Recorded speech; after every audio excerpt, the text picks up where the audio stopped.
क्या सच को कभी झूठ, डर या इल्ज़ाम से दबाया जा सकता है? आखिर क्यों कहा जाता है साँच को आँच नहीं? ये सिर्फ़ एक कहावत नहीं, बल्कि सच्चाई, हिम्मत और अटल विश्वास की सबसे बड़ी ताकत है। आइए आज के 91वें एपिसोड में इस शक्तिशाली कहावत, एक छोटी हिकायत और बड़ी सीख का असली मतलब समझते हैं। देशवासियों, आदाब, सलाम, नमस्कार। मैं इस्माइल बाटलीवाला आप सभी का स्वागत करता हूं हमारे 91वें एपिसोड में। आज हम एक बहुत ही शक्तिशाली और सच्चाई पर आधारित कहावत को समझेंगे। साँच को कभी आँच नहीं।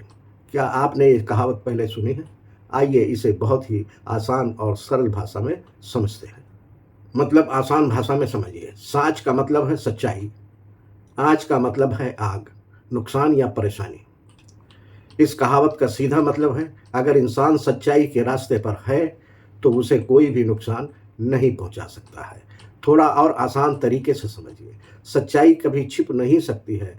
झूठ थोड़ी देर के लिए जीत सकता है, लेकिन आखिर में सच्चाई के सामने हार जाता है। चाहे कितनी भी मुश्किलें आएं, चाहे कितने भी लोग विरोध करें, सच हमेशा मजबूत रहता है। एक छोटी सी हिकायत, एक आदमी पर झूठा इल्ज़ाम लगाया गया। लोगों ने उस पर शक किया, उससे दूरी बना ली और उसे बहुत तकलीफ हुई। लेकिन वो आदमी सच पर डटा रहा, न घबराया, न झूठ के आगे झुका। कुछ समय बाद सच्चाई सामने आ गई, झूठ बेनकाब हो गया और वही आदमी बेगुनाह साबित हुआ। तब एक बुजुर्ग ने कहा, देखा, साँच को आँच नहीं। यानी सच को कुछ देर दबाया जा सकता है, मगर हराया नहीं जा सकता है। इस कहावत से हमें क्या सीख मिलती है? हमेशा सच बोलना और सच का साथ देना चाहिए। मुश्किल समय में भी सच से पीछे नहीं हटना चाहिए। झूठ से थोड़ी देर फ़ायदा मिल सकता है, लेकिन सच से ही असली जीत मिलती है। याद रखिए, सच्चाई भले देर से जीते, लेकिन जीत हमेशा उसी की होती है। बुजुर्गों की सीख, हमारे बड़े हमेशा कहते थे, सच का रास्ता मुश्किल हो सकता है, लेकिन वही सबसे सही और सम्मान वाला रास्ता होता है। देशवासियों, हमने तो इस कहावत से यही समझा है। अब आप बताएं, आप इस कहावत को कैसे समझते हैं? कमेंट में ज़रूर लिखें।